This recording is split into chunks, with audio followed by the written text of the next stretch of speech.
Sir ನಿಮ್ಗೆ ಇಷ್ಟೊಂದು knowledge ಇದೆಯಲ್ಲ, ಬಿಕಾಸ್ ತುಂಬ ಅಂದರೆ ಸಮುದ್ರವಾದ ನಾಲೆಡ್ಜು ನಿಮ್ಮದು. ಇಷ್ಟೊಂದು ನಿಮ್ಮ ಹತ್ರ ಎಕ್ಸ್ಪೀರಿಯನ್ಸ್ ಅನುಭವ ಇದೆ, ಇಷ್ಟೊಂದು ತಿಳ್ಕೊಂಡಿದ್ದೀರಾ. ಬಟ್ ಇದನ್ನೆಲ್ಲ ಇಟ್ಕೊಂಡು ನೀವು ಇವತ್ತಿನ ನಮ್ಮ ವ್ಯವಸ್ಥೆ ಹೇಗಿದೆ, ಆಮೇಲೆ ನಮ್ಮ ಜನಸಾಮಾನ್ಯರು ಹೇಗಿದ್ದಾರೆ, ಅವ್ರ ಮನಸ್ಥಿತಿ ಹೇಗಿದೆ, ಅವ್ರಿಗೆ ಹೇಗೆ ಮಾದಟ್ ಮಾಡಿಸ್ತೀರಾ ಇದೆಲ್ಲ ವಿಷಯಗಳ ಸೂಕ್ಷ್ಮತೆಗಳನ್ನ? ನೋಡಿ, ಜನಕ್ಕೆ ಬಹುಸಂಖ್ಯಾತ ಜನಕ್ಕೆ ಯಾವಾಗಲೂ ಅಷ್ಟೇ ಸುಳ್ಳು ಹೇಳಿ ಮೋಸ ಮಾಡೋದು ಸುಲಭ. ಆದರೆ ಒಂದು ಗಂಭೀರವಾದ ವಿಚಾರವನ್ನು ಅವ್ರಿಗೆ ಆ ವಾತಾವರಣ ಬರಲಿಲ್ಲ ಅಂದರೆ ಜನ ಕೇಳೋದಿಲ್ಲ.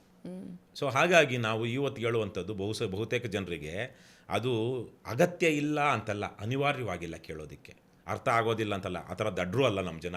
ಆದರೆ ಅವರಿಗೆ ಆ ಡಿಸಿಷನ್ ತಗೊಳ್ಳೋದಕ್ಕೆ ಅನಿವಾರ್ಯತೆ, ನೆಸೆಸಿಟಿ ಇನ್ನೂ ಬಂದಿಲ್ಲ. ಸೊ ಹಾಗಾಗಿ ನಾವು ಕಾಯಬೇಕು. ಹಾಗಾಗಿ ನನಗೆ ಅದೊಂದು ಗೊತ್ತಿರೋದ್ರಿಂದ, ಆಮೇಲೆ ನನ್ನಿಂದನೇ ಪ್ರಪಂಚ ನಡೆಯುತ್ತೆ, ನಾನೇ ಆಗಬೇಕು ಅಂತ ಎರಡು. ಹಾಗಾಗಿ ನನಗೆ ಇನ್ನು 10 ವರ್ಷ ಆಗಲಿ, 20 ವರ್ಷ ಆಗಲಿ, 50 ವರ್ಷ ಆಗಲಿ ಏನು ಸಮಸ್ಯೆ ಇಲ್ಲ. ನಾನು ಐದು ಬಾರಿ ಆವಾಗಲೇ ನಿಂತು 5 ಸಲ ಸೋತಿದ್ದೀನಿ. ತುಂಬ ತಾಳ್ಮೆ ನಿಮಗೆ. ಆಮೇಲೆ ನಿಮ್ಗೆ 1% ಫಿಯರ್ ಆಫ್ ರಿಜೆಕ್ಷನ್ ಅಂತೂ ಇಲ್ಲ. ಆಮೇಲೆ ಮರ್ಯಾದೆ ಇಲ್ಲ ಅಂತ ಹೇಳ್ಬಿಡಿ. ಇಲ್ಲ ಸರ್, ಹಂಗೆಲ್ಲ ಮಾನ ಮರ್ಯಾದೆ ಬೇರೆದು ಸರ್. ಹೌದು, ನೀವು ಒಳ್ಳೆ ಹಾದಿಯಲ್ಲಿ ಭಾಳ ಜನ, ಯಾಕಂದ್ರೆ ನಾನು ಅದನ್ನ ಯಾಕೆ ನಗ್ನಗ್ತಾ ಹೇಳಿದೆ ಅಂದರೆ, ಭಾಳ ಜನ ಎಲೆಕ್ಷನ್ ಸೋತಂತವ್ರು ಡಿಪ್ರೆಷನ್ಗೆ ಹೋಗ್ಬಿಡ್ತಾರೆ, ಮತ್ತೆ ವಾಪಸ್ ಬರೋದಿಲ್ಲ. ಆಮೇಲೆ ಭಾಳ ಜನ ಒನ್ ಟೈಮ್ ವಂಡರ್ಗಳು ಇರ್ತಾರೆ. ಹಾಗಾಗಿ ಫಿಯರ್ ಆಫ್ ರಿಜೆಕ್ಷನ್ ಇಟ್ಕೊಳ್ಳೋದು. ನೀವು ಪಬ್ಲಿಕ್ ಲೈಫ್ ಬಂದಾಗ ನೀವು ಪ್ರಾಮಾಣಿಕವಾಗಿರಬೇಕು. ಜನ ಏನಾದರೂ ಅಂದ್ಕೊಳ್ಳಿ, ನೀವು ಸೋತಿದ್ದಲ್ಲ, ನಿಮ್ಮನ್ನು ಆಯ್ಕೆ ಮಾಡಿರೋರೇ ಸೋತಿರ್ಬೋದು, ಅಥವಾ ನಿಮ್ಮನ್ನು ಅವ್ರಿಗೆ ಆಯ್ಕೆ ಮಾಡಿದಂಥ ನೀವು ಅವ್ರನ್ನ ಒಪ್ಸೋದಕ್ಕೆ ಸೋತಿರಬಹುದು.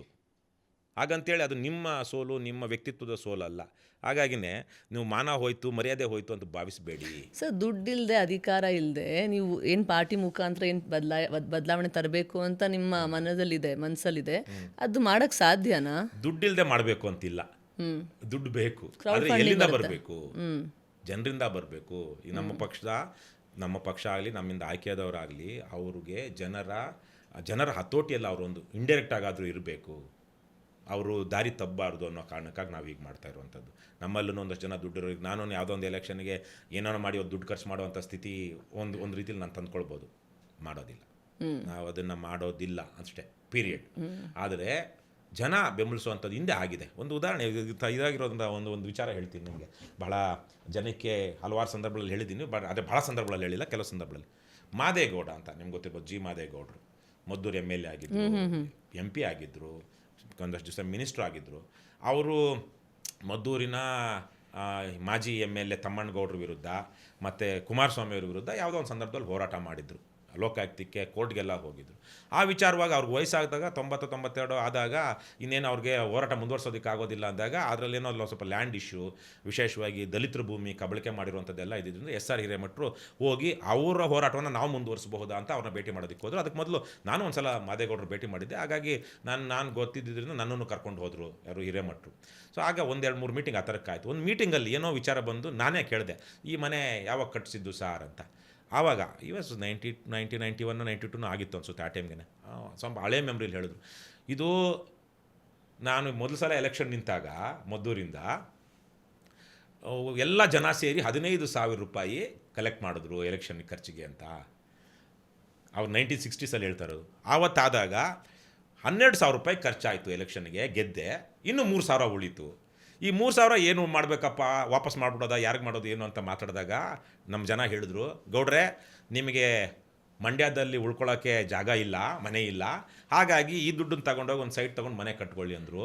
ಆವಾಗ ಆ 3,000 ತಂದು ಇಲ್ಲಿ ಸೈಟ್ ತಗೊಂಡು ಆಮೇಲೆ ಸಾಧ್ಯ ಆದಾಗ ಮನೆ ಕಟ್ಕೊಂಡೆ ಅಂಥೇಳಿ.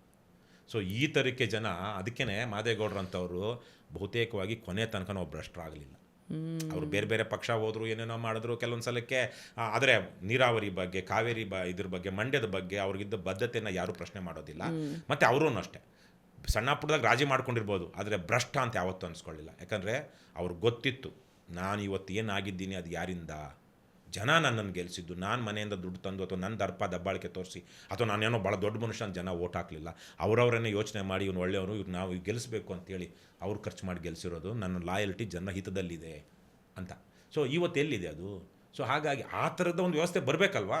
ನಾವು ಆಮೇಲೆ ಇವೆಲ್ಲ ನಮಗೆ ಇನ್ಸ್ಪಿರೇಷನ್ಗಳಾಗಬೇಕು. ಆಮೇಲೆ ಹಿಂದೆ ಇದ್ದ ಒಳ್ಳೆಯ ಗುಣಗಳನ್ನ ಮತ್ತೆ ನಾವು ಆವಾಗ ಮುಂದುವರಿಸ್ಬೇಕು.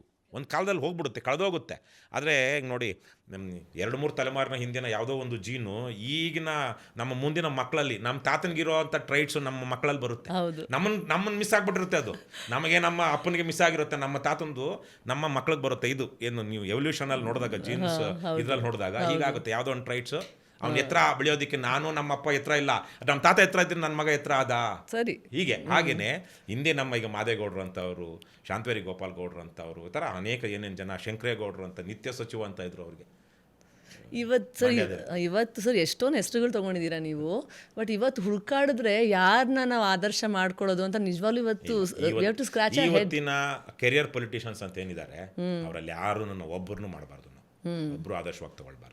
ಯಾಕಂದರೆ ಇವತ್ತಿಗೆ ಕರ್ನಾಟಕದಲ್ಲಿ, ದೇಶದಲ್ಲಿ ಕೆಲವೊಂದು ಕಡೆಗಳಲ್ಲಿ ಕೆಲವೊಂದು ಕಮ್ಯುನಿಸ್ಟ್ ಬ್ಯಾಕ್ಗ್ರೌಂಡ್ ಇರೋ ಕಡೆ, ಅಂದರೆ ಅವ್ರಿಗೆ ಸಿದ್ಧಾಂತದ ಆಧಾರದ ಮೇಲೆ ಗೆದ್ದು ಬರುವಂಥ ಕೆಲವೊಂದು ಅವಕಾಶಗಳು ಕೆಲವೊಂದು ಪಾಕೆಟ್ಸಲ್ಲಿದೆ, ಎಲ್ಲ ಕಡೆನೂ ಇಲ್ಲ. ಆದರೆ ಕರ್ನಾಟಕದಲ್ಲಂತೂ ಇಲ್ಲವೇ ಇಲ್ಲ. ಒಂದು ಕ್ಷೇತ್ರದಲ್ಲೂ ಕರ್ನಾಟಕದಲ್ಲಿ ಎಲೆಕ್ಷನ್ ಕಮಿಷನ್ ನಿಗದಿ ಮಾಡಿರುವಂಥ ಹಣವನ್ನಷ್ಟೇ ಖರ್ಚು ಮಾಡಿ ಗೆದ್ದು ಬಂದು ಪ್ರಾಮಾಣಿಕವಾಗಿ ಕೆಲಸ ಮಾಡ್ತಿರೋಂಥ ಒಬ್ಬ MLA ಇಲ್ಲ ಕರ್ನಾಟಕದಲ್ಲಿ. ಸೊ ಯಾರನ್ನ ಆದರ್ಶ ಅಂತ ತಗೊಳ್ತೀವಿ? ಶಾಸಕ ಅಂದರೆ ಏನು? ಲಾ ಮೇಕರ್. ನಾವು ಇಂಗ್ಲೀಷಲ್ಲಿ ಅದು ಶಾಸಕ ಅಂದರೆ ಒಂದು ಸ್ವಲ್ಪ ಕನ್ನಡದಲ್ಲಿ ಅರ್ಥ ಇದಾಗುತ್ತೆ, ಶಾಸನ ಬರೆಯುವವನು, ಶಾಸನ ರೂಪಿಸುವವನು ಅಂತ ನಾವು ಎಕ್ಸ್ಪ್ಯಾಂಡ್ ಮಾಡ್ಕೊಳ್ಬೇಕು ಶಾಸಕ ಅನ್ನೋದಕ್ಕೆ. ಅದೊಂದು ಹೊಸದಾಗಿ ಹುಟ್ಟಾಕಿರೋ ಪದ. ಆದರೆ ಇಂಗ್ಲೀಷಲ್ಲಿ ಭಾಳ ಸುಲಭವಾಗಿದೆ, ಲಾ ಮೇಕರ್. ಹೌದು. ಲಾ ಬ್ರೇಕರು ಲಾ ಮೇಕರ್ ಆಗಿ ಏನು ಮಾಡ್ತಾನೆ? ಸರಿ, ಅವ್ನು ಬಂದಿರೋದೇನೇ ಬ್ರೇಕ್ ಮಾಡಿಕೊಂಡು ಈ ಥರದ ಅಕ್ರಮಗಳನ್ನ ಮಾಡಬಾರ್ದು ಅಂತಿದ್ದೆ. Indira Gandhi did that and she was disqualified and then she imposed emergency.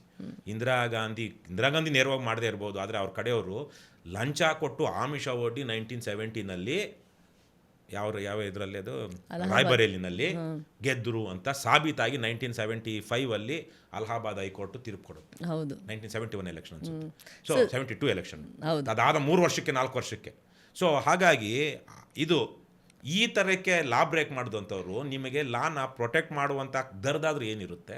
ಹೌದು.